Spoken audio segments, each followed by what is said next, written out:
Genève, l'aéroport international.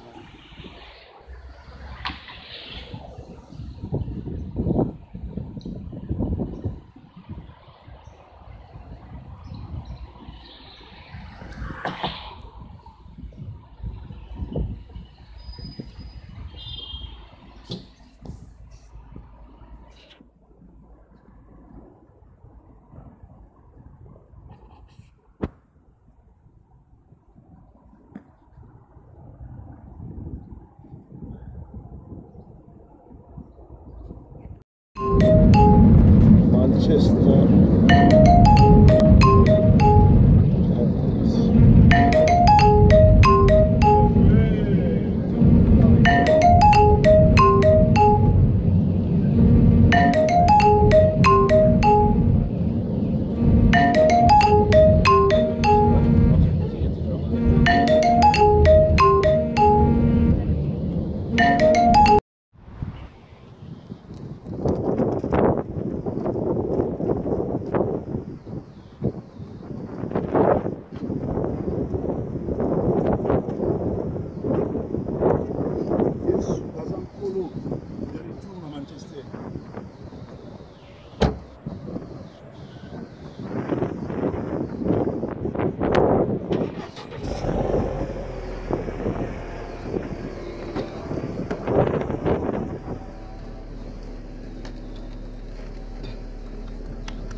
Bon, nauti ni na Genève, nous sommes là, ça me permet de faire la vidéo sur l'enseignement, le témoignage, ça l'a mis à Genève. Donc,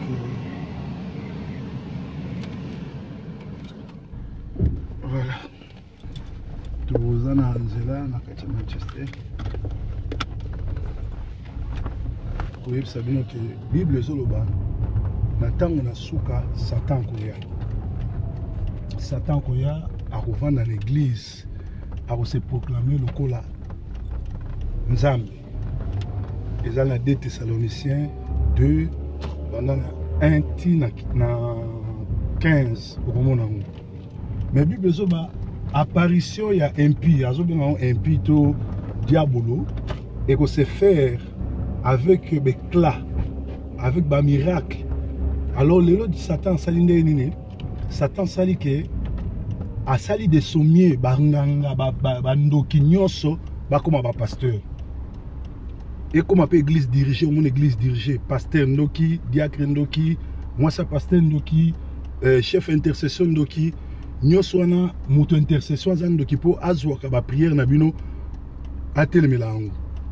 Na uti na Suisse, ba témoignage na zui et bouleversé ngai net na Genève tout ça na pasteur ya ndoki munene na kombo Eric yana mwasi na e koloka ko détruit bana bateau na bien to na bien tout ça na pasteur Gustave azan apparence ya piété apparence ya mtumalamu hypocrite yende chef abinzamizambi na Vienne église na e kabwana bandoki nyonso ba jeune oya format bandoki bazoki no lokaka na Vienne wana na bien ko bebisa ba famille bato ko bebisa bana bato donc baza ebele na Genève na Lausanne na bien et puis na Zurich oyo baza ko tambola na ennemi de la croix ko yina ko boma ko détruire. Alors nyonso wana ezali moko ya makokisi ya liloba parce que Bible zo bana tango suka basali ya solo bakozala mike mais ya lokuta bakozala ebele. Alors tant on a outil Genève na zuna ba témoignage pour la témoignage ya bandeko ou baza ba victime ya ba faux pasteur tant on a zoni awa etienga na moto nzamba tienga na cœur na sala vidéo oyo ya enseignement ya kokebisa bana na Nzambe makamwana ezoleka kaka na Suisse te makamwana ezoleka na Paris ezoleka na Allemagne ezoleka na Kinshasa na Bruxelles na Canada na États-Unis na France na Belgique na Espagne partout oyo communauté ezali mais na Suisse na Allemagne ezali vraiment makasi mingi parce que ba besenge na bino boye banazo contre mututano ba vérité bazombo ba Congo ba luba ba botama ba kola mingi na kati ya kindoki alors c'est boye ba ke Genève to Suisse ezali mboka vraiment ya bazombo, Allemagne pesa mboka bazombo, okomona kuna na Allemagne ba passer le roi ba Martin, ba Martin Dongala ba tout moko ya fukati ya franc-maçon, bandoki oyo ba détruire ba famille ebele oyo lelo biso to komi ko kendo bonde la biso to komi ko kota ba prière ko génie likolo na bango. Alors bit nango eza nini? Bit nango yali ba détruire ba famille, ba détruire bana, ba détruire ba bota, ba détruire ba foyer. Au monde ba église spécialité nango ya nini kokabola ba famille, kokabola bana, kokabola ba mariage et pasteur ndoki modérateur ndoki ancien ndoki moi c'est pasteur ndoki chef ya protocole ndoki chef ya nani ya nini ya intercession ndoki misana na bango ko violer bana mike bana moins ya 11 ans soki bapesi biloko kolia et envoûter bango l'air ko envoûter bino ale komi siko ke bana wana ya mike ya ba moins ya 15 ans parce que na ba kisi bango bazui ozana ba témoignage ba ndoki ba passer ba ndoki ba bongwami ba kisi bango basimbi qui ba pacte bango ba signer ba victime nango yali chaque mois il faut pasteur à sa couplaka na ba vierge alors ba vierge yango ba ozongo kaka en église bana na ba ndumba te bana na ba bazoba te mais biloko baliaka chaque dimanche en église et envoûta bango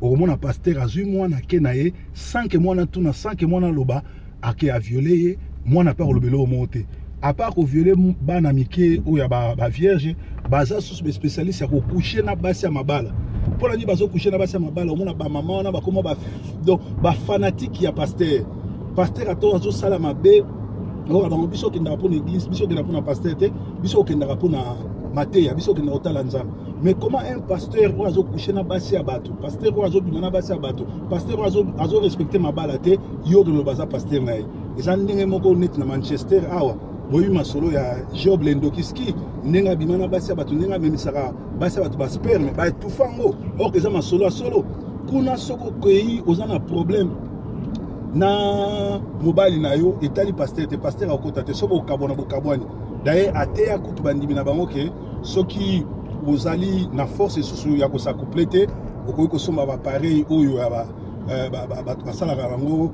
sexe wana bo agi bo sala ba relation c'est-à-dire ça l'église ba sataniste au moment bato ebele au moment kuna ba terre sur le miracle ba terre sur ma bénédiction ma prospérité mais repentance baloba angote pardon péché baloba te baptême balobela angote masumu balobela angote pasteur aza spécialiste ya voyager kokendaka Brésil kokendaka Haïti kokendaka Nigeria so mo déjà pasteur na bino aza beaucoup plus kokende na Nigeria kokende Haïti to kokende na nini na Brésil yebake esili boza déjà na kati donc oza na première partie tolanda témoignage ya baser oyo après nazongeli bino.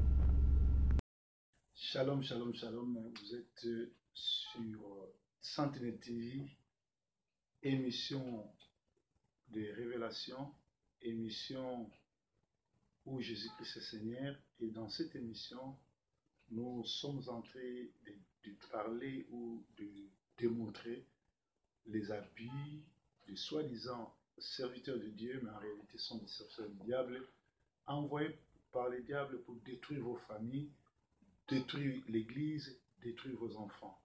Alors, tout est déjà, tout est clair, tout a été déjà écrit. La Bible est la réalité parce que tout ce qui est écrit va lentement vers son accomplissement. Nous allons lire dans Actes des Apôtres 20. L'apôtre Paul dit ceci. Car Actes des Apôtres 20, 29, je commence à 28, Actes des Apôtres 20 à 29, Actes des Apôtres 20, 28 à 29, Actes des Apôtres 20, 28 à 29. Prenez donc garde à vous-même et à tous les troupeaux sur lesquels le Saint-Esprit vous a établi. Évêque, pour paître l'Église de Dieu, laquelle il a acquise par son propre sang. L'église que toi tu es en train de blaguer avec, l'église que tu es en train de piller, cette église, le Seigneur l'a achetée avec son propre sang. Et il dit, prenez garde. Gardez bien les troupeaux que le Saint-Esprit vous a donnés. Normalement, c'est le Saint-Esprit qui donne les troupeaux. Mais actuellement, les pasteurs ne veulent plus attendre que le Saint-Esprit puisse leur donner. Ils font des contrats, ils contactent les sirènes pour avoir du monde. Et voilà pourquoi les sirènes, après avoir signé ce pacte-là, les sirènes commencent à se manifester et à guider ce pasteur-là. Donc je disais, car je sais qu'après mon départ, il entrera parmi vous des loups très dangereux qui n'épargneront pas les troupeaux. Et qu'il se lèvera d'entre vous-mêmes des hommes qui annonceront des doctrines corrompues dans la vie d'attirer des disciples auprès d'eux. Ça, c'est l'apôtre Paul qui le dit. Alors, Bande Konanga, tout ça, l'attend à Souka, au cadeau même à Genève, place la Bible à la carte. Merci, Nande Kwa Pessi, Alingi à l'anonymat. Alors, tout le monde, Batman a posé au Sambela. Batman a posé au Nzambe. Batman a posé au Sambela. Batman a vraiment via prière. Mais Batman a bongo maltraité, endoctriné, parce que bozali na bozangi koyoka. Alors, tous autres, il y a quelques vidéos, sonorisation, il y a biloko nga na yoki, la place nga na outi, boyoka, binomoko ndengeni. Tout ça, on a des sortes de pasteurs à Besco. Bamsou ba en Poto, Bamsou ba en Afrique. Au ba en Afrique, pour abonder la pona yo. Pour asala likambo, quoi que ce soit, faut tinda mbongo, il faut obliger ou que ça va dim, ba offrande, pour ya que nos côtés va prière, ba jeune prière pour na yo. Na poto pende moto la nanano, c'est oyo makamazo ba parfois yo pour ça moko ya bango, liloba oyo, to témoignage oyo et fortifié yo, et tindika yo na ko kata relation na batona pe na lukanza masolo. Tolanda. Première vidéo, Bolimbisi. Première vidéo, Wapiamo, Yango. Tolandamo.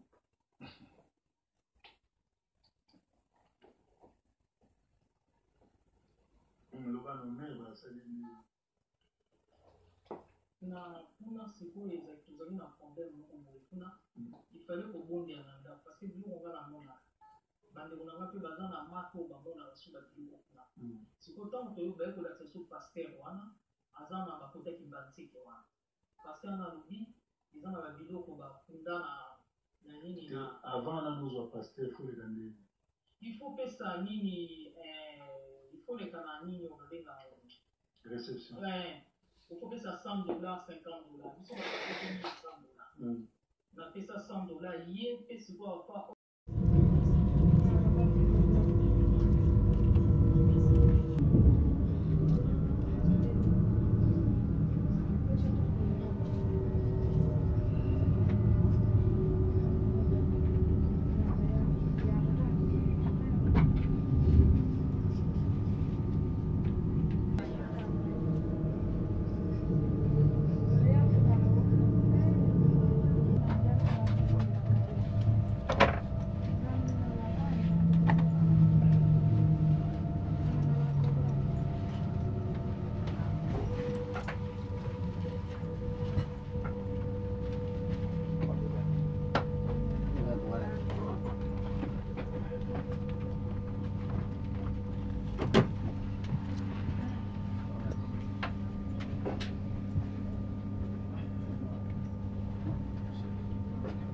Ça c'est 1 gramme, 600, tu vois. Et ça, 400 grammes, pour mon niveau de douleur. Nous sommes hommes de Dieu, tu vas salir.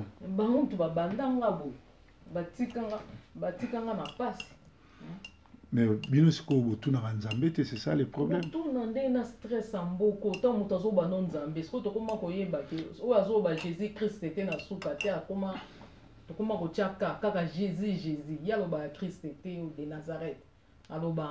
Ah, mais Mikolo paye sur Jésus, comme m'appelle la Gégé, comme m'appelle la Zézé. Comme vous voyez, c'est comme moi, mon boulot.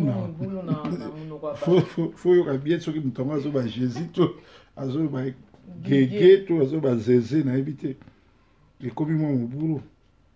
mais ça faut na bino bozo landa bilanda landa bozo landa ba doctrine mwana na nzambe akoki jamais kolanda mutu po asali miracle bible lobi ba o bakende koyebisa yesu ke tosalaki miracle na kombo na yo yesu alobali nini abenga na ebam parce que na ngonga nyonso tokobelela nzambe ata satan kobelela nzambe nzambe akiti po kombo na yo ka soni te abikisi mutu ake na emela si te ke mutu wana aza na nzambe vrai lobiko ezali kosala appel kosala nani rencontre personnelle kokutana na yesu koyamba ye comme seigneur sauveur soko yambi yesu comme seigneur et sauveur eloko liboso kosalemela yo ezali kozwa baptême ya Saint-Esprit baptême ya Saint-Esprit zo eloba don soki ovandi boye ovandi na mosali na nzambe molimo na nzambe zo confirmer yo ke wana mosali na ngai mais yo olobi wana mosali na nzambe pour la miracle eso tuni nzambe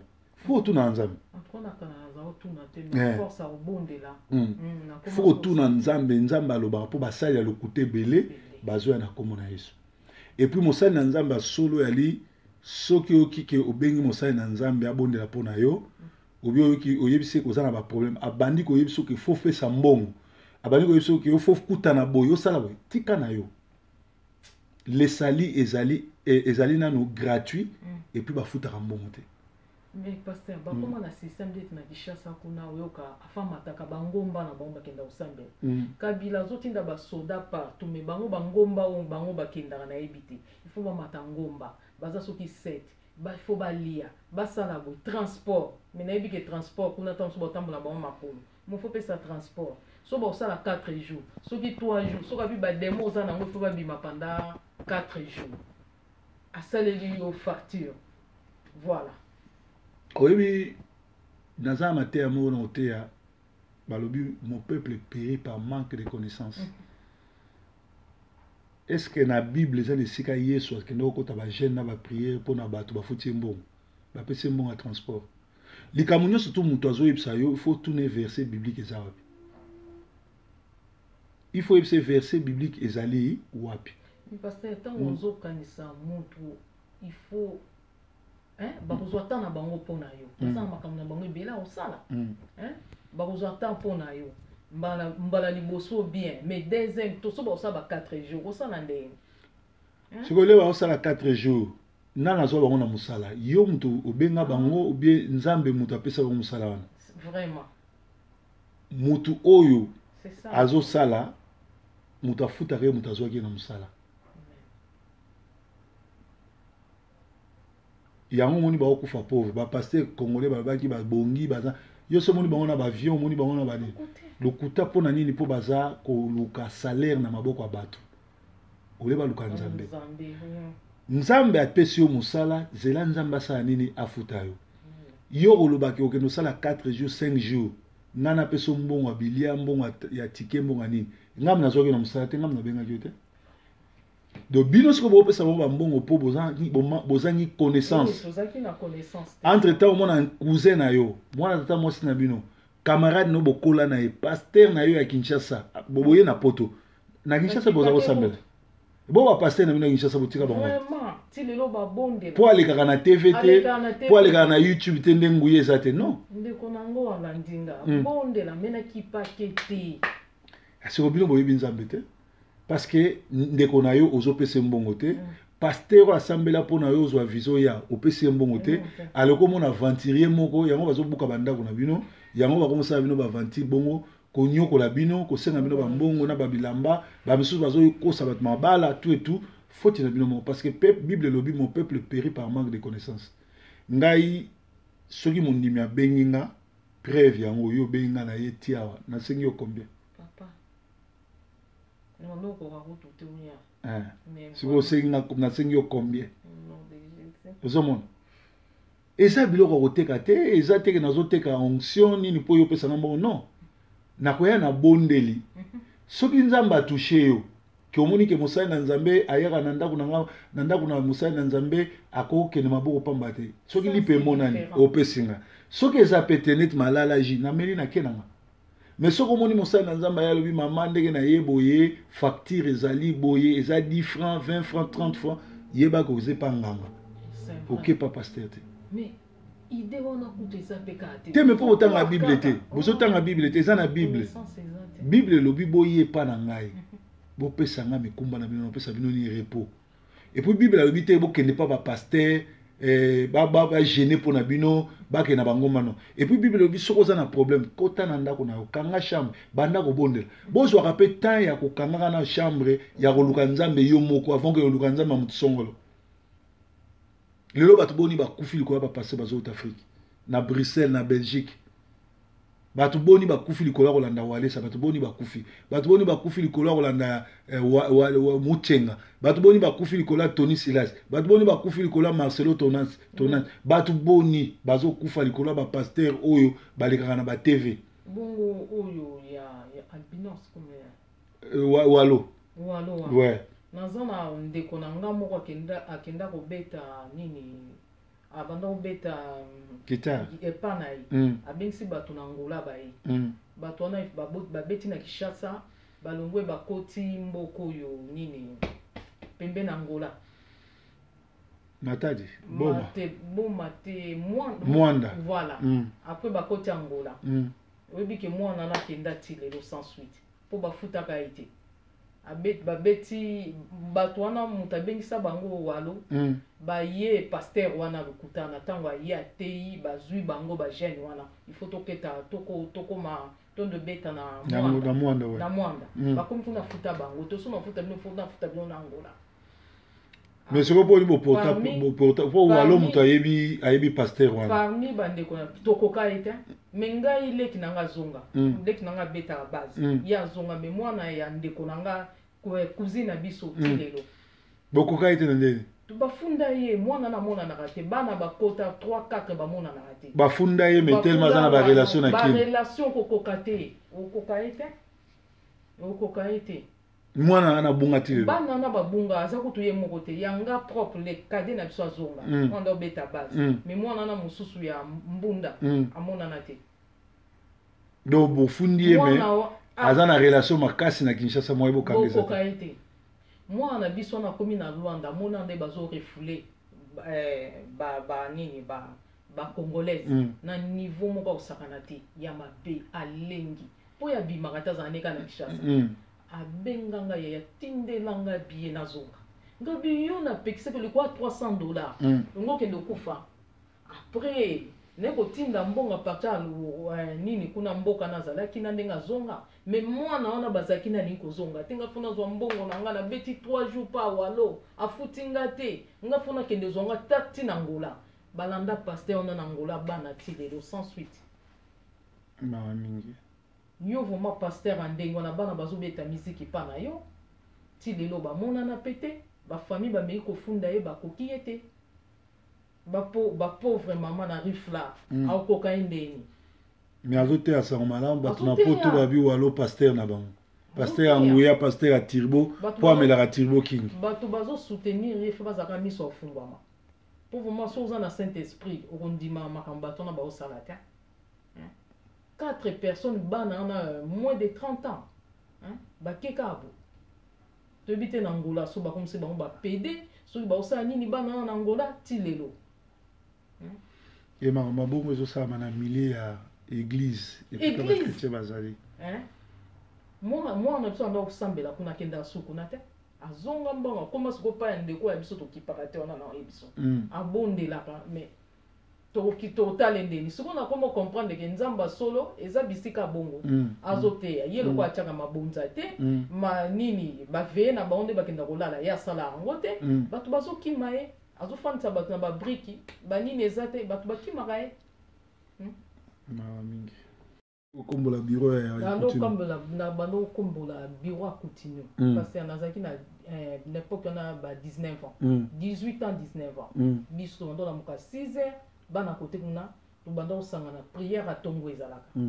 wana azosanga na babani abanda osambela na enseignement ouais oui yazaki na enseignement biso pe tozaki na enseignement mais direction ya prince na tongo tozoka ebondela kuna parce que nga mutu anda onettoye bureau wana na ser na biso moko natikala omona ata mbota mutu wana te apesa mbote te wani nayebi te akoti start nando ko nettoyer bureau wana na tongo bombeto mbote zati mouvement papa yene sengo baleka yo bato wana bango wana nde ba pasteur mbote zati ya solo wana mais bien sûr pasteur mbote zati na tiko simba na revata na simba ta loboko wana boye ya pasteur ya nguya na tiko lo zwango te na bo jeune fille mais bozo mona ye bozo kombola ka bureau na ye deuxième fois tant na mona ye pasteur na croiser na Suisse ba bengi saka ye na pasteur moko na kia bonde apo na nga pasteur azonga mutu akotinga na sama ko pwani na ebite sini wana bato so bazoleka menga zu mutu atie na sama ko azwi bateke na yebi ye na rata mbote na ye azwi su mutu na nga tienga na sama ko otuna ye teke ya tibo po na te ozolenga wana connaissance ezate devant pasteur nanga devant pasteur na bosa na ngota nga bachanga na sama ko mutu comment passer à Suisse zana natikali kuna na sama ko natikala kuna na sama ko bole kino ya wa beta guitare lui pa wa lozande yepe abeta guitare kuna mais tikalo croiser boy tamona kina musika siko bato bavanda epana sala baonde bato bafanda peza ba niveau musu bozo mona l'écran misusu ba baza mbongo mike ba otale l'écran bozo ba eza na niveau musu bozo tendeti bango ba mona kina écran abimi direct akei comme ça ba o bapesa mbongo nde bavandi pembe bafandi va eza na nini bato mususu mama fandi mo pozo ka somo popusa na kwa ba niveau moko boye ba mama lokwa ba mama na biso wana bozo tale na l'écran ba mama rifla ba bozo tale na l'écran o mama pake makolo bozonga makolo apesa ta passer mbote ayebita apesa ta pasteur mbote te mususu komona pasteur mususu omoni amemeli yo kimia otali ka bata mbota pamba pesu yo omoni lokwa ozongi na taxi na ndako na mais bango ata mbote boye eza te nga na mona ngo na kutina na banda ko sukola ndako wana bureau wana na bosa na yango te mais vie wana ata mbote boye ezalaka te pesanga mbote te deux ans fois na croiser na bimbalo mbote mais bazwi mutu na nga batienga na sama ko na bosa na yango te nzambe na ngai na bosa na yango te et ça biso passe vraiment ba sorta ba pasteur na biso vraiment ozotala boyo biso vraiment Congo to kota lola nzoka nde tala ba jara bata mabe baleki passe non to Jérémie Mayemba Silas Timothée Kiese bazalaka ba jeune basali ya Nzambe appelé par Dieu mais ba vieux prophète oyo ya Kinshasa bazaki jaloux na ba garçon wana ba vieux prophète za ba Kutino ba Léopold Mutombo ba Kinziamina na ba Kankenza basalaki nyonso na ba Denilesi basalaki nyonso basimbisa ba garçon oyo kisi ya ba prophétie ya bilaka ya koloba makambo ebele ba garçon wana kisi basimbaki memai bango na Suisse memai bango na Paris na Bruxelles basalaki ba dégâts ebele na Suisse bayambaki bango lokwa banzambe bazonga na ba Porsche mais babimaki na ba fille ebele babundele pona bato ebele tango bato wana baza kotia bato maboko ezalaki kotikela bango envoûtement botutu pe ko bloquer ba vie ya bato nyonso tu oyo Jérémie Mayemba Silas Timothée Kiese na ba pasteur mosusu ba sataniste babondela pona bino alors soki yo ozana kaya ndengo wana ke bato wana batiaka o maboko ngonga ngo ya koluka délivrance local loka ba vrai serviteur en Nzambe ba oyo bazali loin ba oyo bazana bonzambe ba kotia maboko parce que bato wana bazali batamisala mabe yango moni bato belé na Suisse omoni bato belé na Paris na Bruxelles na bamboka o ba jeune balekaki batiaki bino maboko ba vie na bino ekoki kosimba te ba couple kufa bana balokami ba bloquer bino makambo ebele po bazaki bongo lisusu Nzambe malamu banda aidi na bala kufa mokambi ya Nzambe malade ekomi ya Nzambe malamu ekoma mwasi na ye or de son vivant tikaki mwasi ati kokamba te pe bandoki ebele bazwa église wana en otage et yango nomoni meme Nzambe malamu ya Kinshasa meme ya Angola etonda na bakambi ya bandoki na bandoki osambela kuna yemba kuna yebango ko soko luki délivrance te lifelo ko yamba yo okokota na lifelo na Bible na yo En direct de Neuchâtel, Sentinelle TV. Les informations du Congo, c'est notre spécialité. Restez branchés sur Sentinelle TV, en direct de Neuchâtel.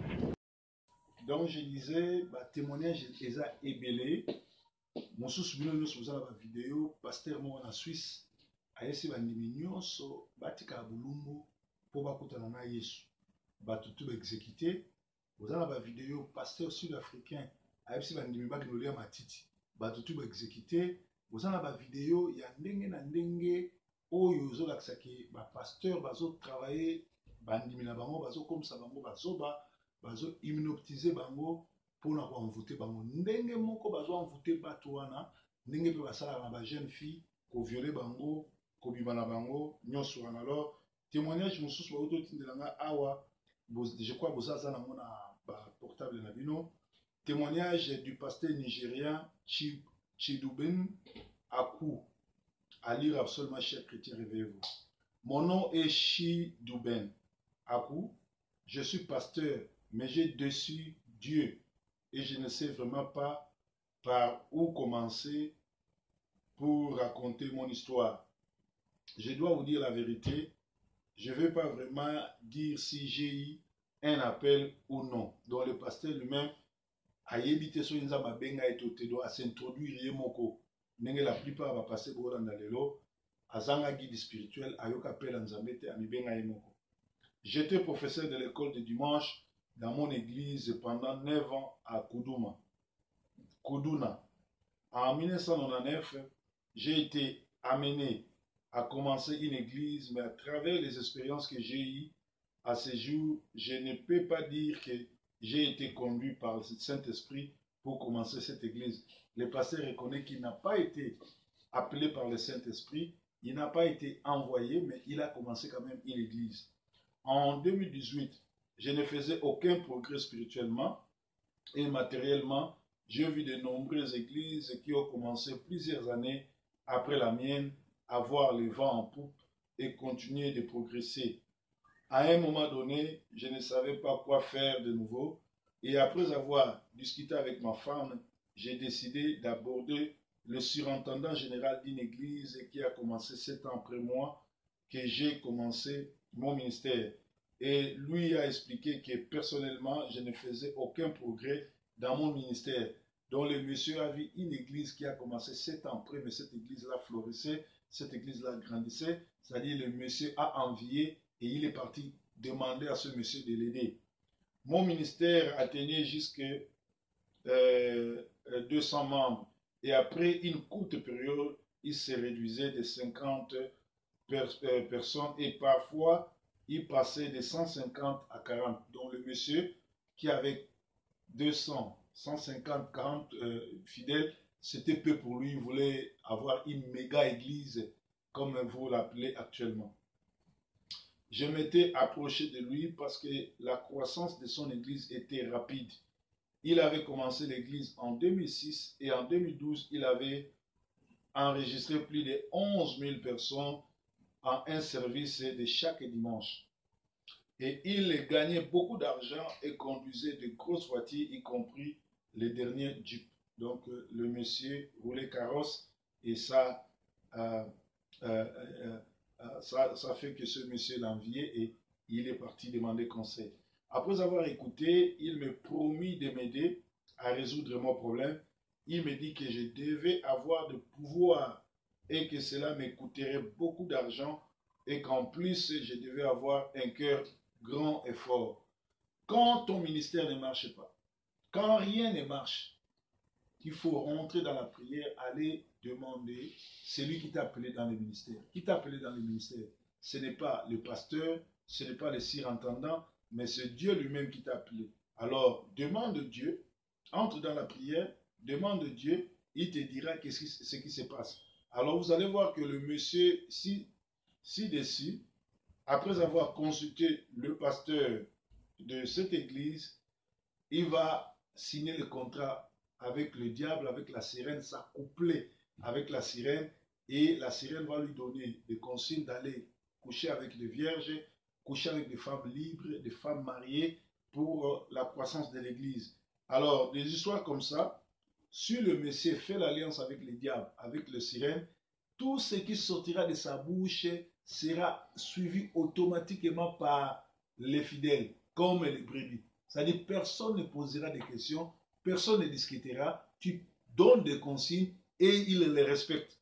Voilà pourquoi les pasteurs couchent avec les femmes d'autrui, voilà pourquoi les pasteurs couchent avec les filles dans l'église vierge. Les filles là ne vont pas accuser le pasteur, ils vont fermer la bouche parce qu'ils sont envoûtés, ils ne contrôlent plus leur vie. Même les femmes mariées qui couchent avec le pasteur n'ira pas raconter à son mari, continuera à venir à l'église parce que la femme a été envoûtée et la femme ne comprend plus rien. Voilà ce qui se passe actuellement dans nos églises, dans tout ce que vous appelez église. En réalité, ce n'est plus l'église, le diable est dedans, le diable agit et les gens y vont. Ceux qui sont démoniaques ou ceux qui n'ont pas l'esprit de Dieu ne verront que du bleu, ils vont être martyrisés, ils vont être maltraités et ils seront conduits dans l'enfer avec leur Bible. Il y a des gens qui vont hériter l'enfer, ils vont entrer à l'enfer avec leur Bible à la main. Alors, quand tu lis la Bible, demandez à recevoir l'Esprit de Dieu, l'Esprit Saint, qui te révélera les choses, qui te donnera la situation et te dira comment se comporter, parce que tous ceux qui se promènent aujourd'hui avec la Bible, tous ceux qui se disent pasteurs, tous ceux qui font des miracles, cela ne veut pas dire qu'ils sont authentiques ou bien ils ont été appelés par Dieu. Donc, plusieurs fois dans la vie, vous serez froissé, rejeté par les gens et les événements. Vous aurez l'impression que vous ne valez rien, mais votre valeur n'aura pas changé aux yeux de Dieu et aux yeux de personnes qui vous aiment. Donc, il faut faire trop attention. Ne voyez pas que l'autre a réussi, que toi tu n'as pas réussi. Quand les choses ne marchent pas, rentrez dans la Bible, rentrez dans la prière, intercédez, demandez à Dieu, Dieu va te guider. Voici ce cher pasteur nigérien qui va mourir et aller directement à l'enfer à cause des convoitises. Il est parti signer les contrats avec Guégué. Vous savez, tous ceux qui ont signé les contrats avec Guégué ont mal fini. Vous connaissez le sœur congolais, le pasteur, le chantre qui chante avec la puissance satanique aujourd'hui. Ils ont fait un grand nom, ils ont acheté des villas, ils ont construit des buildings, mais ils n'ont pas bénéficié à cela. Aujourd'hui, c'est d'autres personnes qui sont logées là-bas et ils sont dans l'enfer, enterrés dans des cimetières parce qu'ils voulaient courir plus vite que Dieu. Attendez Dieu, c'est Dieu qui t'a appelé. Autant porter, il connaît. S'il y a un problème, rentre dans la prière, demande à Dieu. N'allez pas demander à un autre pasteur comment il a réussi. N'allez pas demander ou n'allez pas vouloir à copier un autre pasteur, avoir son ministère. Contente-toi de ce que le Seigneur t'a donné. Ça te fera du bien et Dieu te parlera et il t'aidera. Voilà, dans Zoluka, message yango et bout susu pour nako yebisabino que makambo ebele ezoleka na église. Lelo oyo ba pasteur bazobima na basi ya bato na bana bato. Parce que bato baza envoûté, bato bazoluka molimo na Nzambe te, bato balingi kokende na bisika mabe, yango moni ba témoignage oyo ezatala ndeko oyo mwasi baza ebele bazobenganga baexpérimenté Satan na bomoi na bango na nzela pasteur. Ya pasteur ebele na Suisse tolobaki yango na Suisse babengisi biso pasteur Gustave na Bienne aza na apparence moko ya piété nzoka moto ya misala mabe et puis l'église na ye champion akobimisa bato mosala mabe. Donc Nzambe aleka na kobatola, Nzambe azala bino mpo Nzambe ya malamu eza malamu. Alors naza en pleine émission soko obeyanga après 30 minutes naza na émission. Allô? Alléluia. Donc ezali mawa mingi na makambo ezoleka na l'église.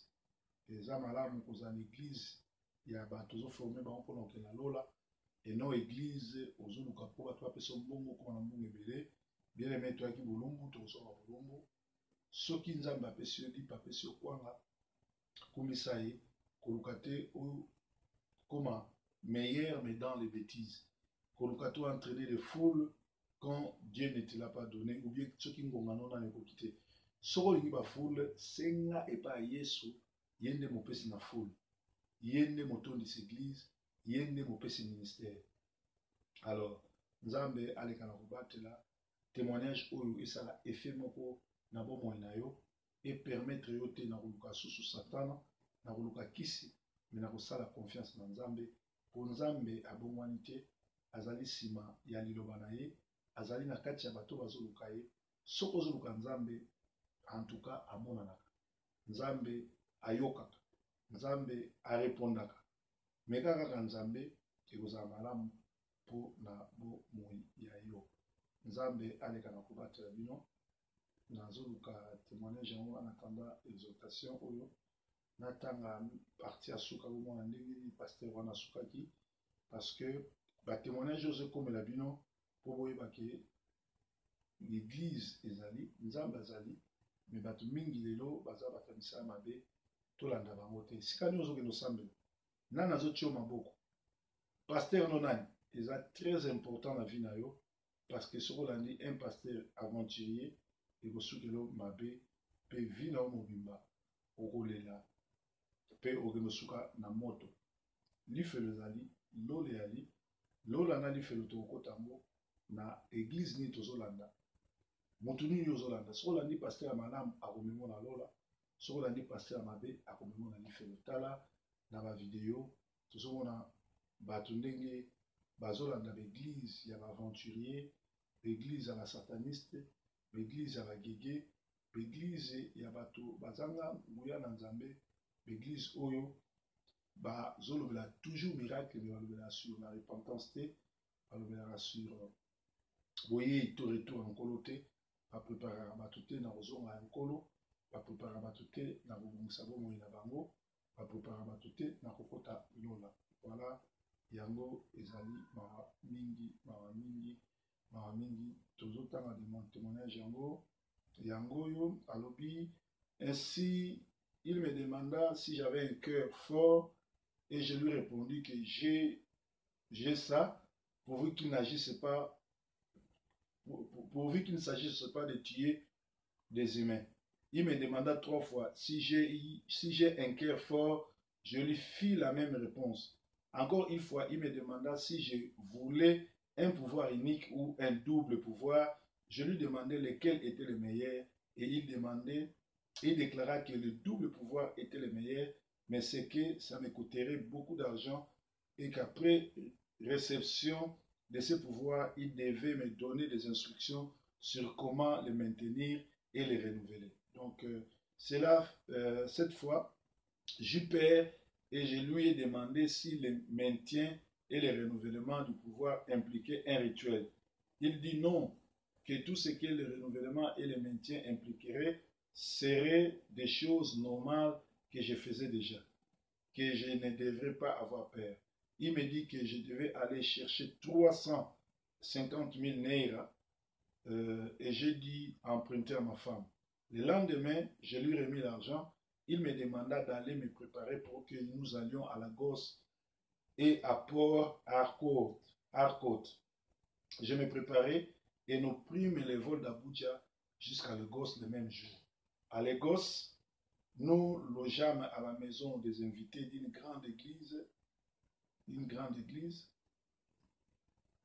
Je suis en train de lire ça. D'une grande église.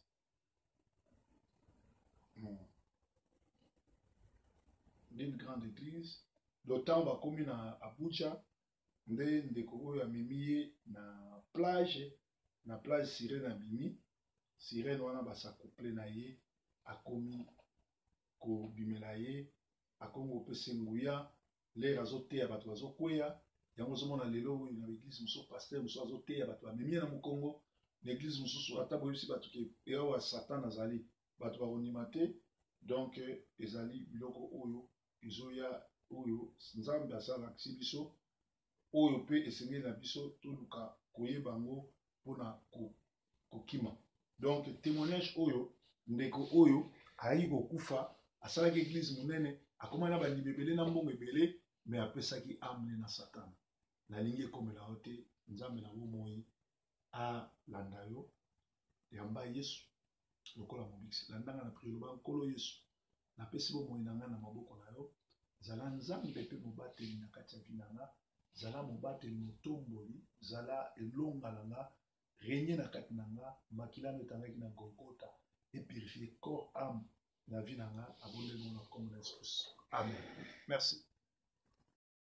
Donc nalinga pe ko bakisa muke na landi ba témoignage ba mama na Suisse ya solo na ngongo tozokende nango eza bangonga moko sengeli to pona ba église esika ya malamu oyo biso sengeli to kende parce que biso basi tozobima ba victime ebele oyebi mwasi lobiko yaki na nzela ya mwasi kufa pe yaki na nzela ya mwasi mibale ebele babongwama na nzela na basi na bango mibale ebele pe bakufa ba vie eza ko avancer te à travers basi o bakwe na basi moko ya mabe yango zomona ba église oyo ebele tondi na misala ya molili ya bandoki baza ko détruire ko violer bana ko séduire ba mama to fungola misu biso nde ndako ba famille makambo ebele ezaka na maboko na biso alors to fungola misu na makambo oyo parce que biso nde tozokufa ba maladie ebele baza ko pesa bango ba sirène ba makambo ebele na ba connexion na ba couplement oyo basali ya lokuta bazosala nango alors tokeba nango na beti sete pone na landaki ba témoignage ya bandeko na biso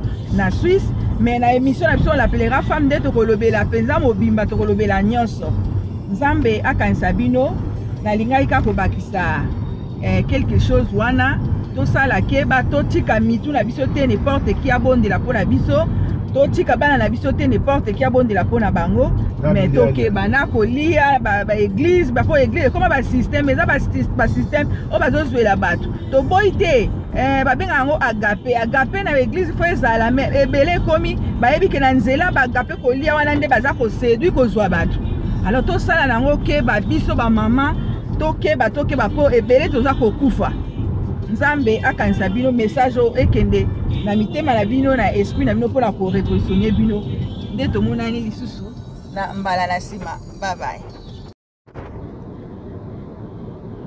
Nzambe azo continue koloba Nzambe azali kobenda matoi peuple ndaza fanatique peuple alingi koyoka vérité te peuple alingi place ba aventure place à loyenge yango moni ba témoignage oyo bato bazo vivre bato bazo ba été atabino parce que sinon liwe goya tant liwe goya Nzambe osala nini Nzambe akoloba na zwaki temps ya koteya bino ya former bino okola boyoka kite okende kopima na lifelo yali lola pe yali mais liloba Nzambe ezoyaka po sauver liloba Nzambe ezoyaka po eteya liloba Nzambe ezoyaka po ebikisa alors soki yo oyoki maloba ote omoni ke po bino ekoma so mutu aloba vérité aza jaloux azali motema mabe tozala jaloux na nini boza na nini yo boleki biso apa masumu na buzoba comment yo lobi oza pasteur obanda kobima na ba vierge na église comment yo lobi oza pasteur obimaka na basi ya mabala na église et bon yo pe mama mwasi ya libala comment yo kende kosambela okende pe na pasteur omoni yango ko eza normal omibengi pe mama ya Nzambe mwana Nzambe dimanche po kende na église ozobina nzoko za no makanga pasteur ba misusu pe bazobota na ba pasteur mukambi d'église dirigeante église mama partenaire azaka na église na mobile nzoka bana bota bana pasteur wana soki na Londres omona ngo maps les cobistes abotisa basi na kati église bana wana bavanda na ba liboso bilongi na bango ekokana na bilongi ya pasteur donc eza mawa mingi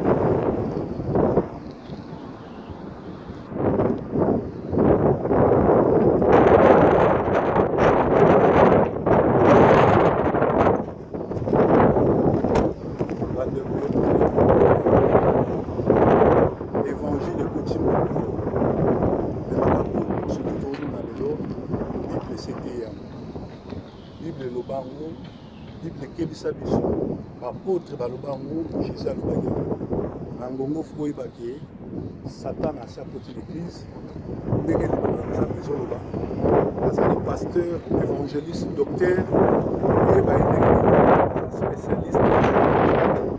Les spécialistes, il y a Posa, les spécialistes, il y a Manabassi Abato, les spécialistes, il y a la Vierge. Alors, Bokeba, Bazali, Ebele, Banana Bicho, Banana Bino, oh, vous avez une église, Bazali, Boko, il y a un bango, parce que Bino, Bijoli, les amis, Loko, Bapesi, Nabatemo, ils ont envoûté. Banana Bino, Nabassi, Nabino, Nabino, Moko, il y a un autre qui s'appelle force, il y a un violet, la Vierge, il y a un Manabassi Abala, et il y a un Manabassi Nabino, mais au Beb, ça va ça autour dans n'importe quel monde de la bonne autre. Bible peut le dire, au tient moutoumaboko avec précipitation. Pourquoi battre tout, comment on ira au bon de la bonne abat. Église, au sein de la banda, tout le monde peut n'était pas Job de Nokiski. Beaucoup à bando qui basa pour la changer raté. Moi, si n'ayez pas beaucoup, on l'a basé, on va passer pas ici. Ça va sacrifice, il y a la Vierge, il y a pas si n'abamo on l'a basé. Bana na bango kokufa pe bana banini kobebisa soko ke na église omoni mwasi ya pasteur ça bafosi kojupa papamba ebaki kobalile moko kozo sacrifier bana oyo wana mpona kocartive nous. Bible elobi à quoi ça sert de gagner le monde si on perdait son âme. Vous en avez 1000 personnes, 5000 personnes, 21 000 personnes, 180 000 personnes, bien stade mobileto ni ponayo. Combien de personnes vont faire l'autre? Combien de personnes continuent à l'eau? Bible dit, et c'est mes amis, ceux qui battent continuent à l'eau. Bible dit, et c'est mes amis, ceux qui tapouent, et c'est mes amis, ceux qui habiki. Et Bible dit, il y a Satan, il faut passer les barres à l'église, il y a des miracles graves, des prodiges, mais nous avons un bit car il y a des séduire par Élie. Nous avons un ensemble. Et ça là, nous avons un ensemble. Mais si nous avons un ensemble, nous avons un Suisse, nous avons en Allemagne, nous avons en diaspora congolaise, pays surtout, mais spécialement Suisse, na Allemagne, est-ce qu'il y a un belé ou Baouta, Angola précisément, il y a Bazombo, il y a Baluba, il y a Bangala. En tout cas, il y a un peu de fou.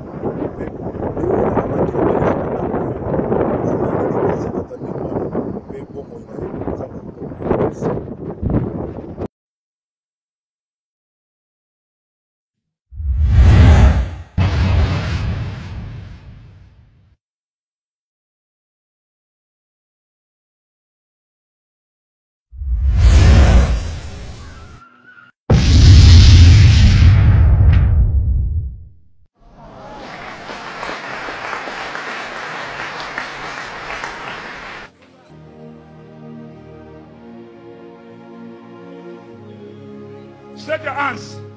Forward the hands like this. Forward the hands. Donc je les demande d'étendre les mains.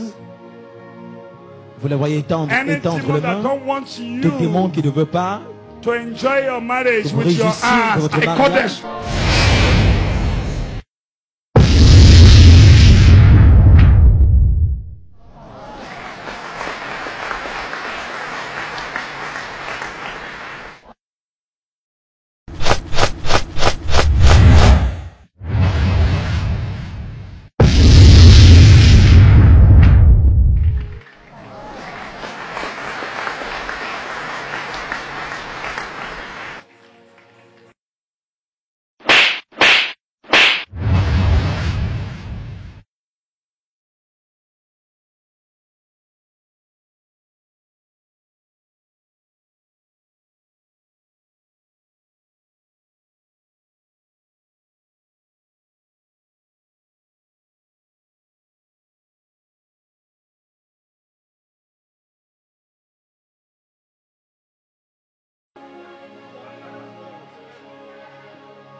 La prière continue dans la même lancée avec le prophète Jérémie qui continue dans la session de délivrance.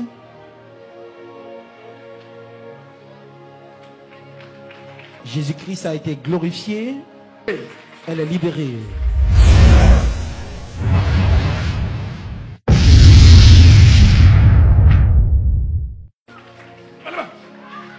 et restauré. Incarné dans le corps de cette jeune fille.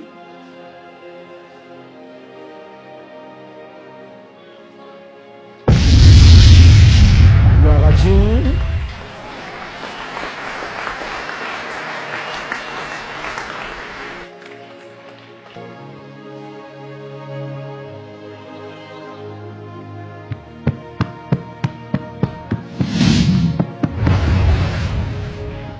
Power.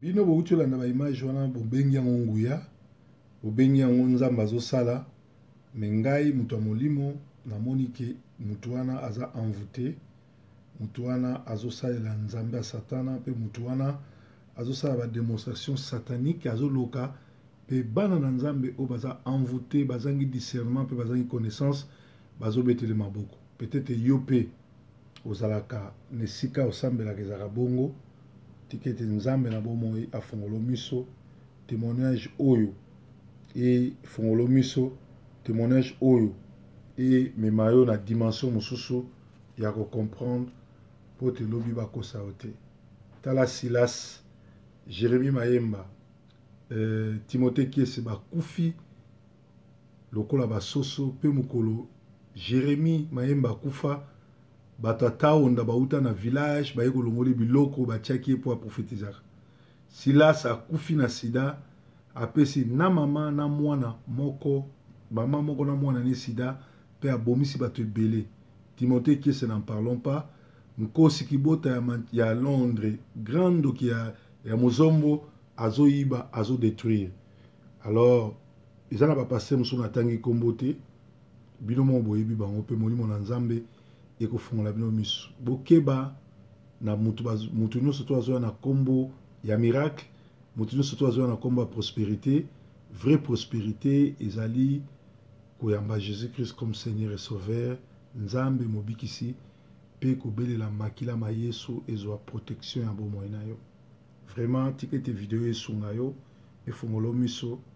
Merci. Bye bye.